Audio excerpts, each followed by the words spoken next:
Salam everyone. As you can see, I am not in my car. I finally bought myself a tripod, so hopefully I can start talking to you outside of my car. Today I would like to talk to you about the methodology I utilize in order to obtain the root definitions. A lot of people have been asking me about this, so I would like to share with you what is my methodology to obtaining the root definition. Now, keep in mind this idea behind the root words and the root system is nothing foreign. A lot of, not I wouldn't say a lot, but some scholars do utilize this system. For me, my greatest influence was Dr. Adnan al-Rifai, a Syrian researcher, Quran researcher, and it's from him I became influenced to start utilizing the root system because I found it to be precise and I found it to be accurate in the sense of being able to understand what God is talking about in the Quran.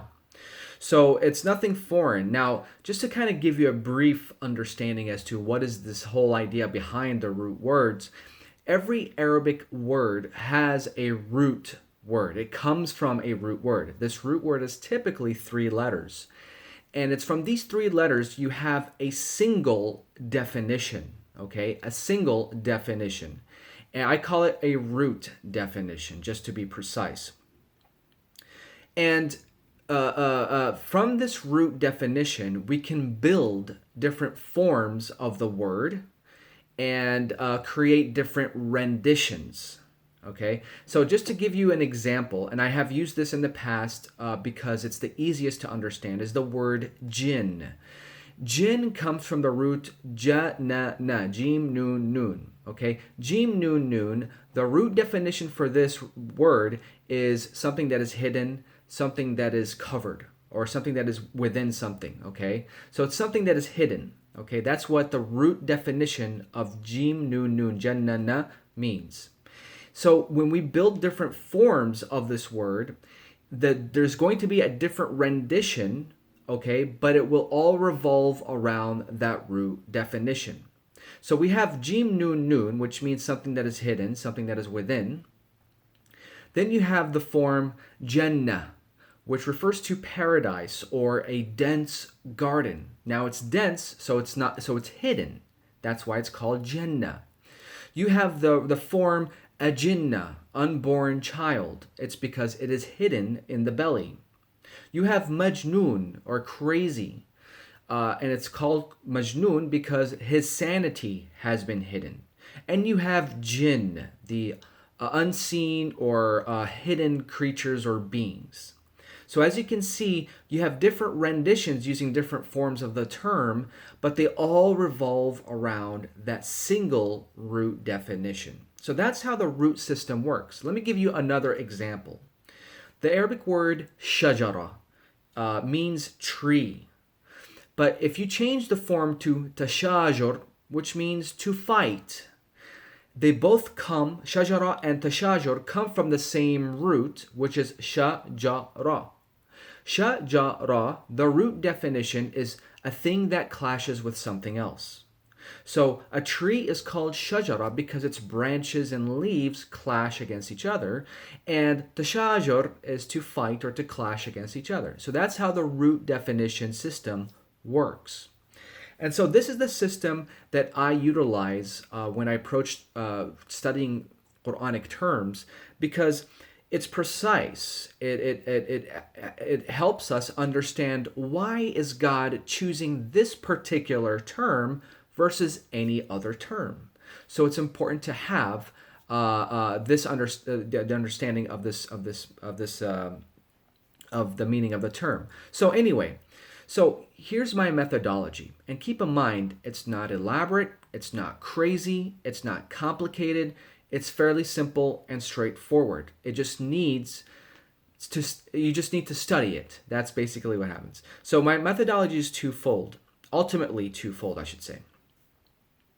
The first step is I usually go to corpus.quran.com, and they have a root word list. You find the root word that's in question, and from that it will give you all the verses in which this root and its various forms occurs in the Quran. Now keep in mind, based on my research, corpus.quran.com, I would say, is 90% accurate. It's the list is pretty accurate, but it's not precise. Sometimes it misses certain things. But anyway, I think it's reliable enough. So I go to the root list. Okay, I find the word, the root word that has all the different forms. I compile all the verses that contain this root word. And basically, I read every single verse, and a lot of times I utilize the context of those verses. And what I'm looking for is a pattern, an intersected pattern of meaning with these words. And so I intersect all the verses against each other to see if there is a consistent meaning or definition happening within those verses. Okay? That's one method. Now, an aid, and I emphasize an aid is my second method, which I utilize the lexicons. The lexicons, what's beneficial about the lexicons is that it will give you more like a comprehensive understanding as to how the Arabs use this particular term in its various forms in their day-to-day language. And so basically, the lexicons typically will not give you a straightforward root definition, but it will show you how the Arabs use this term throughout their language. Okay? So basically, the lexicons are not a reliable source necessarily, but they are a pointer, an aid to how you are going to understand the Quranic text, because it will kind of guide you and let you know, hey, this is the direction that it's going. This word is being used in the Quran in this direction. Now, a lot of people have been asking me, what lexicon do you use? I typically use what is called Maqayis al-Lugha. I have the hard copies here, 2 volumes. Maqayis al-Lugha. Okay, and this lexicon is quite unique in my opinion. It's different than the other ones that I know of because the author here actually utilizes the root definition system. Okay, now don't get me wrong, it's not just because he's utilizing the root definitions does not necessarily mean it is always correct. For example, my research about the term salah, I found the root by digging deep into the Lane's lexicon or Lisan al-Arab, and I found it there. I didn't find it in Maqayis al-Lugha. So, and of course, the Quran is the ultimate guide. The Quran will tell you if this definition is correct or not.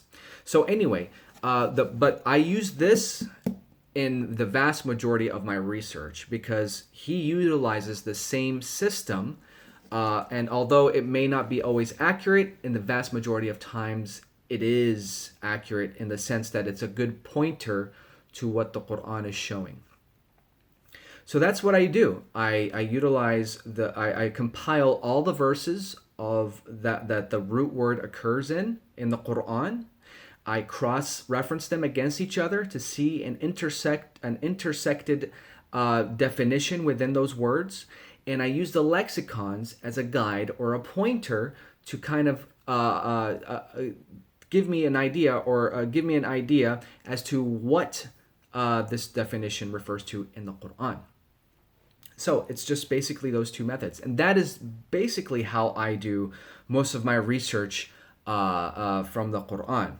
So hopefully that helps, and of course I'm trying to be as transparent as possible as I can with my methodologies, and this is basically it. This is all I do, and I just research. I read the verses, I read the context, and I see how the term is being used, and then I use the lexicons to kind of aid and point in the right direction for me.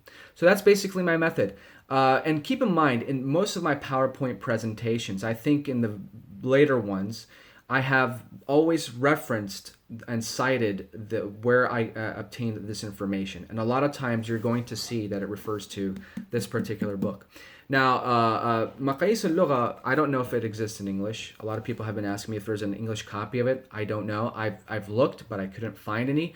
I personally go to, if I'm not at home, I don't have the hard copy with me, I go to Bahith baheth.info, baheth.info.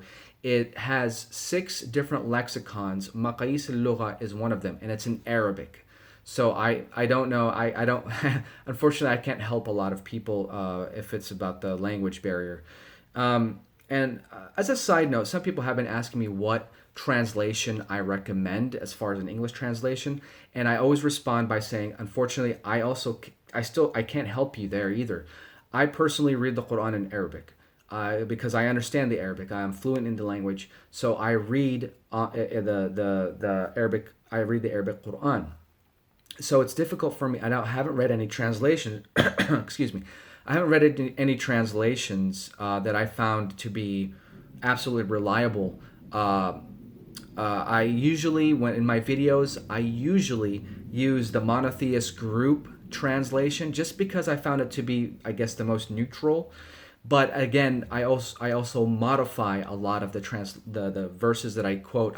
Modify them based on what I'm trying to point at in the text. So I don't really have a reliable translation. My best advice for those who do not understand Arabic is do not rely on one translation. Do not do that. Because a translation is ultimately the translator's understanding of the text.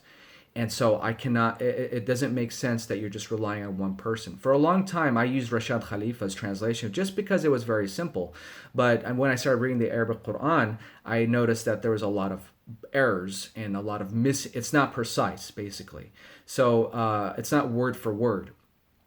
So for me, I do recommend that you utilize as much translations as you can to kind of get a comprehensive feel as to what the verse talks about. So I hope this helps, and inshallah, see you in the next video.